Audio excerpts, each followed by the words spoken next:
बिस्मिल्लाहिर्रहमानिर्रहीम अस्सलाम वालेकुम। आज मैकेनिक्स का हम चैप्टर स्टार्ट करेंगे 5 दैट इज़ फ्रिक्शन। क्यू के गोरी की बुक है, उसका चैप्टर 5 है फ्रिक्शन। तो फ्रिक्शन क्या होता है, सबसे पहले हम फ्रिक्शन को डिफाइन करते हैं। कहते हैं जब कभी भी आपके पास दो रफ सरफेसेस इन कांटेक्ट होती हैं, ये आपके पास सपोज करें कि दो रफ सरफेसेस हैं जो कि इन कांटेक्ट हैं। इस सरफेस को हम S1 का नाम दे देते हैं, इसको S2 का नाम दे देते हैं। अब ये दोनों सरफेसेस क्या करेंगी, एक दूसरी सरफेस के ऊपर फोर्स अप्लाई करेंगी। सपोज ये नीचे की तरफ इसको पुश करेगी इस डायरेक्शन में, ये फोर्स लगाएगी क्योंकि वेट के अलोंग ही होगी ये डेफिनेटली। तो ये एक फोर्स नीचे की तरफ लगाती है और इसके रिएक्शन के तौर पे ये जो S2 है ये ऊपर की तरफ क्या करेगी, फोर्स अप्लाई करेगी। ये आगे, इसको हम R प्राइम का नाम दे देते हैं। राइट हो गया। तो ये दोनों सरफेसेस एक दूसरे पे फोर्स अप्लाई करेंगी। एक को हम रिएक्शन, एक को एक्शन कहेंगे और दूसरी फोर्स को क्या कहेंगे, रिएक्शन कहेंगे। तो so we just deal with reaction, क्योंकि ये मैग्नीट्यूड वाइज इक्वल होते हैं और हम मैग्नीट्यूड्स में ही इंटरेस्टेड हैं। ये आ गया। अब आपने करना ये है कि ये जो नॉर्म आपने रिएक्शन लिया है इसको दो कंपोनेंट्स में रिजॉल्व करना है। और कंपोनेंट्स में कैसे रिजॉल्व करना है, उसके लिए ये है कि आप यहां पे कॉमन टेंजेंट ड्रॉ करेंगे। ये आपके पास क्या है, कॉमन टेंजेंट है। राइट हो गया। ये आपने कॉमन टेंजेंट ड्रॉ कर दिया। This one is what, common tangent. Common tangent आ गया। और उसके बाद आपने इस कॉमन टेंजेंट के ऊपर परपेंडिकुलर ड्रॉ करना है, that is called as normal. तो ये आपने क्या ड्रॉ कर लिया, नॉर्मल ड्रॉ कर लिया। राइट हो गया। इसको R से डिनोट कर देते हैं। सर इसको भी कॉमन नॉर्मल ही कहते हैं, अभी इसको कोई नाम नहीं देते। ये कॉमन नॉर्मल है ये। तो दो सरफेसेस इन कांटेक्ट थी, दोनों एक दूसरे पे फोर्स लगा रही थी, एक्शन एंड रिएक्शन। रिएक्शन को हमने ले लिया और इसके अगेंस्ट हमने कॉमन टेंजेंट ड्रॉ कर दिया और उसके बाद हमने कॉमन नॉर्मल ड्रॉ कर दिया। अब कॉमन नॉर्मल और कॉमन टेंजेंट ड्रॉ करने के बाद आपने ये दोनों आपस में परपेंडिकुलर होंगे, तो इनको एज अ कोऑर्डिनेट एक्सिस हम ले सकते हैं। तो अब ये जो R प्राइम होगा इसको लेकर इसके कंपोनेंट्स में इसको क्या करना है, रिजॉल्व करना है। तो कंपोनेंट में रिजॉल्व करने का जो प्रोसीजर है वो क्या है कि आप अगर इसको कंपोनेंट्स में रिजॉल्व करना चाहते हैं अलोंग द कॉमन टेंजेंट और अलोंग कॉमन नॉर्मल, तो आप सबसे पहले यहां से एक परपेंडिकुलर ड्रॉ करेंगे कॉमन टेंजेंट के ऊपर। ये आपने ड्रॉ करना है परपेंडिकुलर, जो कि किसके ऊपर होगा, कॉमन टेंजेंट के ऊपर होगा। ये आप जब ड्रॉ करेंगे तो जहां तक ये जाएगा वहां तक आपने एक वेक्टर ड्रॉ कर देना है। इस वेक्टर को हम F से डिनोट करेंगे। राइट हो गया। और इसी तरह आपने कॉमन नॉर्मल के ऊपर इसका एक कंपोनेंट ड्रॉ करना है, तो उस कंपोनेंट के लिए आप यहां से परपेंडिकुलर ड्रॉ करेंगे। ठीक है। तो जहां पे आके ये मीट करेगा वहां तक एक वेक्टर होगा, इसको आप किससे डिनोट करेंगे, R से। तो ये जो F है, F will be called as friction और R will be called as normal reaction. ये F ऑफ फ्रिक्शन है, तो इट्स मीन जब कभी भी आप दो सरफेसेस इन कांटेक्ट होंगी तो आप क्या करेंगे, जब भी दो सरफेसेस इन कांटेक्ट होंगी, रफ सरफेसेस, तो वो दोनों एक दूसरे पर फोर्स एक्सर्ट करेंगी। अगर एक एक्शन और दूसरी रिएक्शन, अगर रिएक्शन को आप कॉमन टेंजेंट और कॉमन नॉर्मल के अलोंग रिजॉल्व करें, तो जो कॉमन टेंजेंट के अलोंग कंपोनेंट होगा उसको आप फ्रिक्शन कहेंगे और जो कॉमन नॉर्मल के अगेंस्ट कंपोनेंट होगा उसे क्या कहेंगे, नॉर्मल रिएक्शन। अच्छा, तो ये जो डिस्कशन की है इसको मैंने यहाँ पे आपके सामने लिख दी है कि when two rough surfaces are in contact then they exert force on each other, namely action and reaction. If reaction is denoted by reaction R prime is resolved into its components along common tangent and common normal, then component along common tangent denoted by F is known as friction and component along common normal denoted by capital R is known as common normal. तो ये अब आपके sorry इसको normal reaction कहेंगे, ये गलत हो गया, नाउन एज नॉर्मल रिएक्शन। ठीक है, तो ये आपके पास सारा का सारा फ्रिक्शन की डेफिनेशन है, मैथमेटिकल वे से हमने इसको डिस्क्राइब किया। फिजिक्स में जो फ्रिक्शन की डेफिनेशन आप पढ़ते हैं वो ये होता है कि when two surfaces are in contact with each other then an opposing force applied by the surfaces which oppose the motion of one surface on another surface या which resist the motion of one surface on another surface is called friction। तो that is used in physics। आप उसको theoretical way से लेते हैं, हमने mathematically इसको क्या किया यहाँ पे elaborate कर दिया। अब इस पूरे चैप्टर में हम लिमिटिंग इक्विलिब्रियम को लेकर तो फ्रिक्शन के डिफरेंट केसेस को डिस्कस करेंगे। यानी पूरे चैप्टर में आपने लिमिटिंग इक्विलिब्रियम को, यानी when a body is just at the point of sliding or just at the point of motion or tend to move, ये वाले टर्मिनोलॉजीज यहाँ पे यूज होंगी, इनको बेस बनाकर हम ये पूरा चैप्टर डिस्कस करेंगे। तो अभी हम आगे क्वेश्चन स्टार्ट करते हैं और उसमें देखते हैं कैसे होंगे लॉज ऑफ फ्रिक्शन। अब हम डिस्कस करेंगे कि लॉज ऑफ फ्रिक्शन में क्या है। तो पहला लॉ है कि जो फ्रिक्शन की डायरेक्शन होती है ये हमेशा जिस डायरेक्शन में बॉडी मूव कर रहा होता है या जिस डायरेक्शन में बॉडी मूव करने की पोजीशन में होता है उसके हमेशा ऑपोजिट होती है। मैग्नीट्यूड ऑफ फ्रिक्शन जो होती है अप टू सम एक्सटेंट ये इक्वल होती है magnitude of force standing motion. यानी जब आप फोर्स अप्लाई कर रहे होते हैं तो up to some extent friction की जो मैग्नीट्यूड होती है वो और जो अप्लाइड फोर्स होते हैं वो इक्वल होते हैं मैग्नीट्यूड वाइज। फ्रिक्शन का कुछ हिस्सा जो है वो पार्टिसिपेट करता है मोशन को अपोज करने में, राइट हो गया। तो the maximum amount of friction which can be called into play is known as limiting friction. तो जब आप किसी बॉडी पे फोर्स लगा रहे होते हैं तो बिफोर कमिंग टू मोशन जो लास्ट पॉइंट होता है मोशन से पहले पहले, मोशन अटेन करने से पहले पहले लास्ट मोमेंट पे जो फ्रिक्शन होती है वो मैक्सिमम फ्रिक्शन होती है और उसको लिमिटिंग फ्रिक्शन कहते हैं। उसके बाद नेक्स्ट है the magnitude of limiting friction bears a constant ratio mu to the normal pressure. जो बॉडी का वेट होता है या जो नॉर्मल रिएक्शन होता है वो और फ्रिक्शन फोर्स ऑफ फ्रिक्शन के बीच में जो रिलेशनशिप है वो डायरेक्ट रिलेशनशिप है और इनकी रेशो जो है वो कांस्टेंट होती है। इसको म्यू से डिनोट करते हैं और म्यू को हम कहते हैं coefficient of friction. The amount of friction is independent to the area and shape of the surface in contact provided normal reaction remains unaltered. अगर नॉर्मल रिएक्शन आप उतना ही रखते हैं तो जो फ्रिक्शन है वो ना तो बॉडी के एरिया पे डिपेंड करती है और ना ही शेप पे डिपेंड करती है। कहते हैं जब कभी किसी बॉडी में मोशन टेक्स प्लेस यानी बॉडी जब मूव कर रहा हो इवन दैट फ्रिक्शन वहाँ पे होती है और उस फ्रिक्शन को हम क्या कहते हैं, काइनेटिक फ्रिक्शन कहते हैं। यानी जब किसी बॉडी को आप एक सरफेस को दूसरी रफ सरफेस के ऊपर आप स्लाइड कर रहे होते हैं तो एट दैट मोमेंट भी यानी ड्यूरिंग मोशन भी फ्रिक्शन अपीयर होती है और उस फ्रिक्शन को हम क्या कहते हैं, काइनेटिक फ्रिक्शन कहते हैं। तो these were the laws of friction. अच्छा जी, ये टॉपिक है एंगल ऑफ फ्रिक्शन या कोन ऑफ फ्रिक्शन। ये क्या होता है, सपोज करें कोई बॉडी है जो कि रफ ग्राउंड पे पड़ा हुआ है, ये कोई रिजिड बॉडी है जो रफ ग्राउंड पे पड़ा हुआ है, तो अब इस पे ना दो फोर्सेस लग रही होंगी, that is normal reaction R और फ्रिक्शन F। मैं जस्ट इन दो को भी लेकर चल रहा हूं क्योंकि एंगल ऑफ फ्रिक्शन या कोन ऑफ फ्रिक्शन को हमने डिफाइन करना है। तो अब ये आपके पास नॉर्मल रिएक्शन है और ये फोर्स ऑफ फ्रिक्शन है। इन दोनों का रिजल्टेंट आप कैसे फाइंड कर सकते हैं, law of parallelogram of forces से आप इनका रिजल्टेंट फाइंड कर सकते हैं। उसका प्रोसीजर ये है कि आप यहाँ पे एक पैरेललोग्राम कंप्लीट करें। जितना R है इसके अपोजिट एक फोर्स ड्रॉ करें इसके हेड पे, और जितनी ये है इसके अपोजिट यहाँ पे एक फोर्स ड्रॉ करें, वेक्टर ड्रॉ करें, और फिर आप क्या करें, जो आपके पास पैरेललोग्राम बन जाएगी उसमें आपने डायगोनल ड्रॉ करना है फ्रॉम स्टार्टिंग पॉइंट जहाँ से फोर्सेस जहाँ पे लग रही हैं वहाँ से आपने किसकी तरफ मोड़ के डायगोनल ड्रॉ करना है। स्टार्टिंग पॉइंट, ये स्टार्टिंग पॉइंट है जहाँ पे बॉडी पड़ा हुआ है ओ से आपने अपोजिट डायरेक्शन में एक वेक्टर ड्रॉ करना है। ये आपके पास क्या होगा, रिजल्टेंट होगा।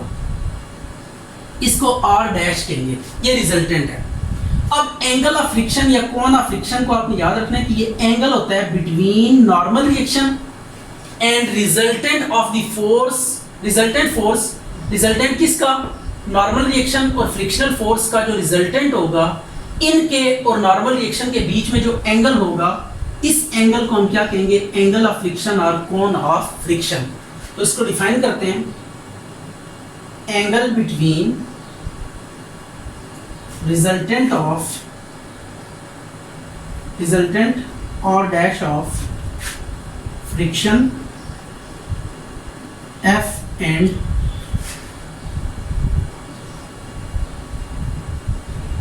Normal reaction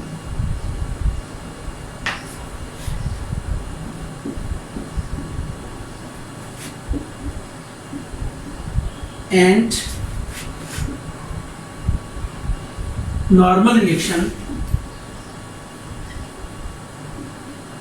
or is known as angle of friction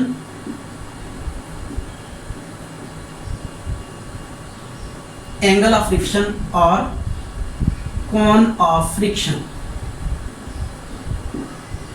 ये आपके पास आ गया डिनोटेड बाय लेमडा। लेमडा से इसको क्या करेंगे, डिनोट करेंगे। तो ये एंगल आपने याद करना है कि ये एंगल किसके बीच में होता है, रिजल्टेंट। किस का रिजल्टेंट, जो नॉर्मल रिएक्शन है उसका और जो फोर्स ऑफ फ्रिक्शन है इसका, इन दोनों का आपने रिजल्टेंट लेना है। उस रिजल्टेंट का नॉर्मल रिएक्शन के साथ जो एंगल बनेगा that would be called as angle of friction. अब अगर आप नोट करें तो OAB आपके पास एक राइट ट्राइंगल है, ऐसा ही है। तो इस ट्राइंगल को लेकर हम राइट ट्राइंगल की प्रॉपर्टी यूज करते हैं। In triangle OAB tan lambda किसके इक्वल होगा, परपेंडिकुलर अवर बेस। तो परपेंडिकुलर अवर बेस ये आ गया, परपेंडिकुलर एंगल के सामने परपेंडिकुलर होगा, 90 के सामने hypotenuse and the rest one is base. ये परपेंडिकुलर और बेस। तो परपेंडिकुलर आपके पास कितना है, ये F है, तो जितना ये है इतना ये भी है, तो इसको F कह दें, और वो R है, ये आ गया F ओवर R, राइट हो गया। ये आ गया tan लेमडा। अब आपको पता है कि F किसके इक्वल होता है, म्यू R के इक्वल होता है। F इक्वल होगा किसके, म्यू R के।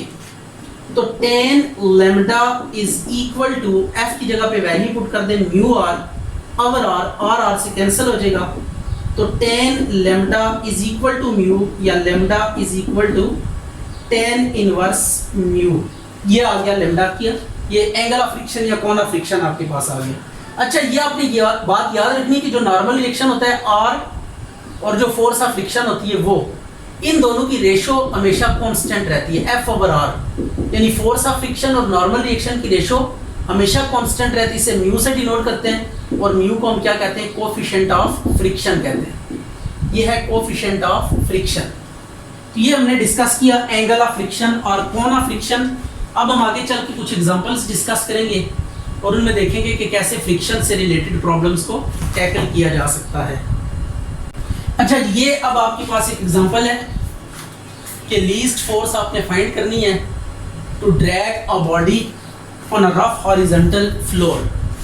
तो अब आपने एक रफ हॉरिजॉन्टल फ्लोर है आपके पास, उसके ऊपर आपने क्या रखा हुआ है, ये बॉडी रखा हुआ है। इस बॉडी का ऊपर जो फोर्सेस लगेंगी वो कौन सी होंगी, एक इसका वेट है जो वर्टिकली डाउनवर्ड होगा, W is equal to mg भी लिख सकते हैं आप, और दूसरा है नॉर्मल रिएक्शन जो कि हमेशा प्लेन के ऊपर परपेंडिकुलर होता है। वेट हमेशा वर्टिकली डाउनवर्ड होता है, बट नॉर्मल रिएक्शन जो भी प्लेन होगी, अगर प्लेन हॉरिजॉन्टल है तो नॉर्मल रिएक्शन उस पर परपेंडिकुलर वर्टिकल होगा। जो भी इंक्लाइन, जो भी प्लेन होगी उसके ऊपर R जो होता है वो परपेंडिकुलर होता है। अब ये सपोज कर ले फोर्स लग रही है इस डायरेक्शन में, it is P force which is making angle theta with horizontal. अब हम जिस डायरेक्शन में फोर्स लगा रहे होते हैं, आपने ये बात याद रखनी है कि फोर्स ऑफ फ्रिक्शन जो होगी it is always opposite to the direction of force and along the surface. पहली बात ये कि फ्रिक्शन आपके पास हमेशा जिस डायरेक्शन, जिस प्लेन पे बॉडी पड़ा हुआ होता है उसके अलोंग होती है, और सेकंड बात जिस डायरेक्शन में फोर्स लग रही होती है, जिस डायरेक्शन में बॉडी मूव करने जा रहा होता है उसकी हमेशा ऑपोजिट होती है। तो अब ये जो फोर्स ये बॉडी को ड्रैग करेगी इस डायरेक्शन में, राइट हो गया, तो फ्रिक्शन इसके ऑपोजिट डायरेक्शन में होगी और अलोंग द फ्लोर होगी, तो ये फ्रिक्शन होगी म्यू R। म्यू आर से डिनोट करेंगे फ्रिक्शन को। तो फ्रिक्शन मोशन के अगेंस्ट होती है, और दूसरी बात along the plane upon which the body is tending to move और बॉडी इज इन मोशन। ये आपने बात याद रखनी है कि जिस प्लेन के ऊपर बॉडी मूव कर रहा होता है उसके हमेशा अलोंग होती है फ्रिक्शन, और जिस डायरेक्शन में बॉडी मूव कर रहा होता है या करने जा रहा होता है उसके अपोजिट होती है। राइट हो गया। अब देखिए यहाँ पे हॉरिजॉन्टल और वर्टिकल का कॉन्सेप्ट है, तो हम जितनी भी फोर्सेस हैं उन्हें हॉरिजॉन्टल और वर्टिकल कंपोनेंट्स में डिवाइड। आर देखिए वर्टिकल है, एम जी भी वर्टिकल है, म्यू आर हॉरिजॉन्टल है, पी अलबत्ता inclined at an angle theta है। तो पी को हम रिजॉल्व करेंगे इसके कंपोनेंट्स में, यहाँ से परपेंडिकुलर ड्रॉ करेंगे तो थीटा के ऑपोजिट जो कंपोनेंट होगा इसको लिखेंगे पी साइन थीटा, और एडजेसेंट कंपोनेंट जो होगा ये होगा पी कॉस थीटा। ये आपने ना इसको क्या कर दिया, यहाँ पे लेबल कर दिया। अब आपने इसकी कैलकुलेशन स्टार्ट करनी है। पी कैलकुलेट करना है हमने। Consider a body of weight mg is placed on a rough horizontal floor, ठीक है। A force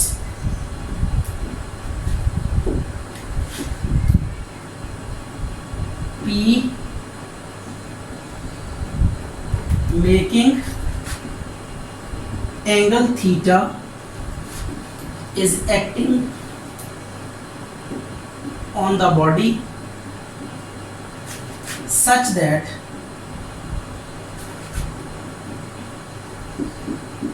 the body is just at point of sliding। Mean हमने वो फोर्स लीस्ट फोर्स कैलकुलेट करनी है, तो फॉर दैट सेक हमने ये force इतनी रखनी है कि जस्ट बॉडी ऐसा फील हो कि just body is tending to motion towards motion, कि बॉडी अभी ही हरकत अटेन कर लेगा। तो now by limiting equilibrium, now by limiting equilibrium, तो लिमिटिंग इक्विलिब्रियम को हम डिस्कस करेंगे यहाँ पे। लिमिटिंग इक्विलिब्रियम में ये होता है कि जो वर्टिकल फोर्सेस हैं उन्हें आपस में कंपेयर करना है, और जो हॉरिजॉन्टल फोर्सेस हैं उन्हें आपस में कंपेयर करना है। वर्टिकल फोर्सेस में जो इन अपवर्ड डायरेक्शन है उनका सम इक्वल टू जो डाउनवर्ड उनका सम। आर ऊपर की तरफ है, पी साइन थीटा ऊपर की तरफ है, तो इनको सम करेंगे R plus P sine theta, और डाउनवर्ड है M G equal to M G आ जाएगा। और ये हॉरिजॉन्टल फोर्सेस अगर देखें तो म्यू आर और पी कॉस थीटा, दो हॉरिजॉन्टल फोर्सेस हैं, तो एक डायरेक्शन में पी कॉस थीटा है, दूसरी डायरेक्शन में म्यू आर है। ये आ गया। अब आर को हमने एलिमिनेट करना होगा। ये बात ध्यान में रखिएगा, इन तमाम क्वेश्चंस की जो खास बात है वो यही है कि आर को आपने एलिमिनेट करना होगा। मोस्ट ऑफ द क्वेश्चंस में आप क्या करेंगे, नॉर्मल रिएक्शन को एलिमिनेट करेंगे। तो अब